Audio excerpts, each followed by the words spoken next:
जमात इस्लामी का मकसद पाकिस्तान को एक ऐसी फलाही रियासत बनाना है कि जो खिलाफत राशिदा का नमूना हो, जो जुल्म की हर शक्ल को मिटा दे, जो हर शहरी को उसकी बुनियादी जरूरियात रोटी, कपड़ा, मकान, इलाज, तालीम और इंसाफ की जमानत दे, तमाम वसाइल की मुनसिफाना तकसीम करे, जहां आवाम अपनी राय से जिसे इक़्तिदार में लाना चाहें ला सकें और जिसे हटाना चाहें हटा सकें। क्या आप चाहते हैं कि इस मुल्क से अमेरिका की गुलामी खत्म हो और पाकिस्तान में शरीयत का कानून नाफिज हो, अल्लाह की हुदूद कायम हो, करप्शन, महंगाई, गुर्बत और लोड शेडिंग का खात्मा हो, मुल्क में ऐसी खुशहाली आए कि लोग रुपए पैसे लेकर ढूंढने निकलें तो कोई जरूरतमंद ना मिले,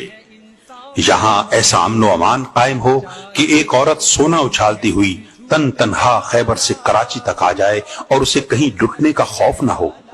आफिया सिद्दीकी पाकिस्तान वापस आए, लापता अफराद घरों को वापस हों और मुल्क में पुलिस की बजाय इस्लाम और शरीयत की हुक्मरानी हो। अगर जमात इस्लामी का ये पैगाम और प्रोग्राम आपको बिल्कुल ठीक लगता है तो आपको ये पुरखुलूस दावत दी जाती है कि आप इस जिद्दोजहद में जमात इस्लामी के मददगार बने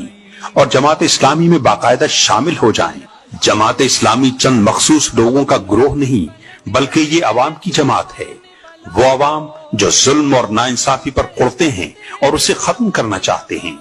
लेकिन जुल्म का ये शिकंजा घर बैठकर कोड़ने या जुबानी जमा खर्च करने से नहीं टूट सकता। ये शिकंजा तभी टूटेगा जब आप खुद इस जिद्दोजहद में शामिल होंगे। जब आपकी तरह सब लोग उठ खड़े होंगे तो वो दिन दूर नहीं जब जुल्म और बेइंसाफी के अंधेरे छट जाएंगे, अदल का सूरज तुलू होगा और हम पर सिर्फ और सिर्फ अल्लाह ही की हुकूमत होगी।